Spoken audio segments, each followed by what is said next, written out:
Hello guys, welcome back to my channel my brother. Jumpa lagi sama gue, siapa lagi kalau bukan John Itung.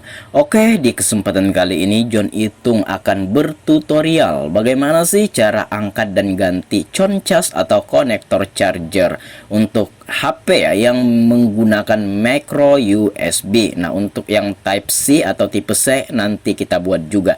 Nah, di sini untuk micro USB dan di tanganku ini ada Xiaomi Redmi 6A yang pengen kita ganti konektor chargernya guys. Oke, kita buka dulu backdoornya ini. Saya mencongkel ya menggunakan alat congkel touchscreen ya, karena pertama saat membuka backdoornya ini ya lumayan keras lah. Kalau udah ternganga atau terbuka sedikit kayak gini ya udah pakai kuku saja mungkin bisa, tapi apabila kuku kamu enggak terlalu panjang ini akan sakit ya. Nah, ini udah kita belum. Nah, udah kita lepas. Nah, di sini kita akan melepas konektor chargernya guys.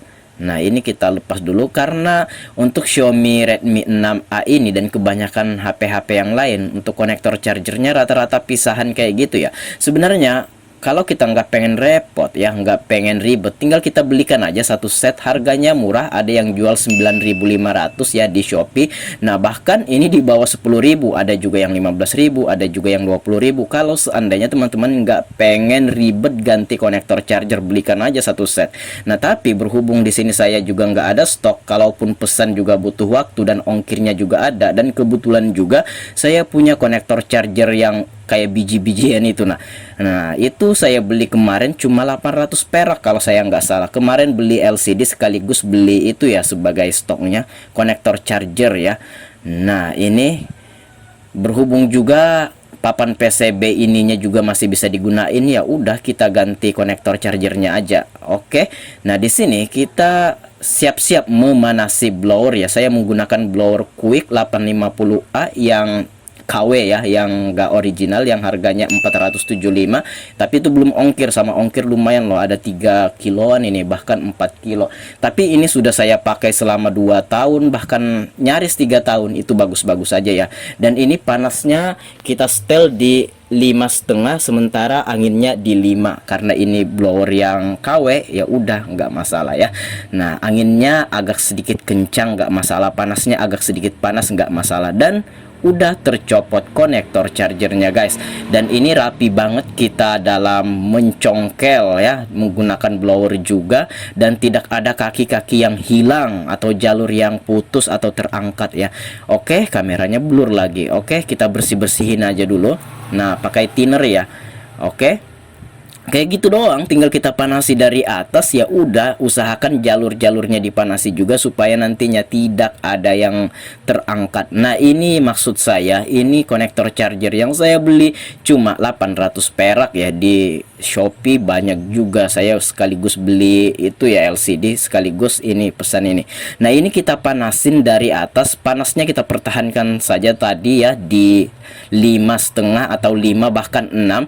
Nah, untuk anginnya di 5 saja, dan ini kita solder atau kita blower. Ini blower itu adalah solder uap ya, dan udah kaki-kakinya udah kita tancapkan ke sana. Dan ini saya mengkerik kaki-kaki jalur positif dan negatif itunya ya, konektor chargernya itu, dan jalur-jalur USB-nya kita kerik. Nah, supaya ketika kita kasih timah kayak gini, dia akan mau melengket dengan sempurna. Dia bisa melengket kayak gitu, dia bisa masak timahnya itu dan mau menempel.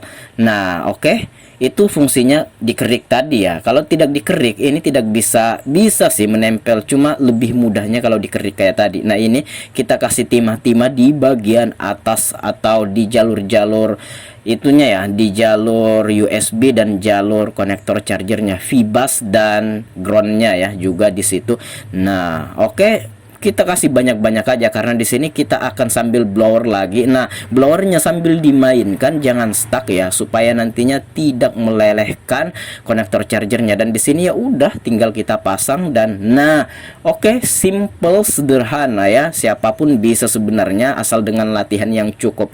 Nah, di sini tidak sampai di sini saja. Ketika ini udah selesai dipasang, kita kasih lem lagi kayak gini. Loh, Bang, kenapa di lem-lem kayak gini? Saya menggunakan lem T7000, lem LC LCD ya, yang warna hitam, yang warna bening juga terserah, nggak masalah. Ini kalau kering kuatnya seperti dempul guys, kuat banget. Jadi ini meminimalisir apabila kita mengecas nantinya itu salah posisi, itu tidak akan atau mungkin ini akan tahan daripada tidak dilemnya. Kalau tidak dilem itu bisa-bisa terangkat jalurnya. Apabila dilem kayak gitu, dia akan mengeras dan susah banget copot, dan ini akan lumayan lah bertahan lama daripada tidak dilem. Nah, kadang-kadang kita itu ngecas posisinya salah, atau kita ngecas itu ketarik-tarik gitu. Nah, kalau dengan adanya lem ini bisa meminimalisir terangkatnya konektor charger tersebut. Nah, seandainya tidak dilem ya tidak sebagus yang dilem lah, itulah intinya. Maka dari itu kita lem aja. Kalau lem Altico bisa nggak bang? Nah, saya pernah mencoba dan eksperimen lem Altico, saya campur bedak supaya juga mengeras dia. Nah, itu ada beberapa HP ketika kita lem menggunakan lem Altico tidak mau dicas, tidak bisa masuk dayanya. Entahlah apa yang terkandung di dalam lem Altico itu sehingga tidak bisa dicas HP-nya. Ketika kita lepas kembali, pasang ulang dan kita bersihkan lem Altico-nya, malah bisa. Ada juga beberapa HP yang di lem Altico juga nggak masalah. Nah, kita jaga-jaga aja, tapi selama saya pakai lem LCD itu aman terus, nggak ada kendala sama sekali guys. Oke, sampai di sini dulu perjumpaan kita. Jika ada yang belum paham silahkan tanya-tanya, jika ada pendapat lain silahkan komen-komen juga di komentar guys. Nah, kalau teman-teman pengen tanya, komen-komen juga. Dan jika teman-teman ingin sharing sama saya, DM saya di Instagram saya ada di sudut kiri bawah video ini, @johnitung. Baiklah, saya akhiri video ini. Terima kasih telah menyaksikan dan jangan lupa subscribe. Saya John Itung. See you the next video my brother.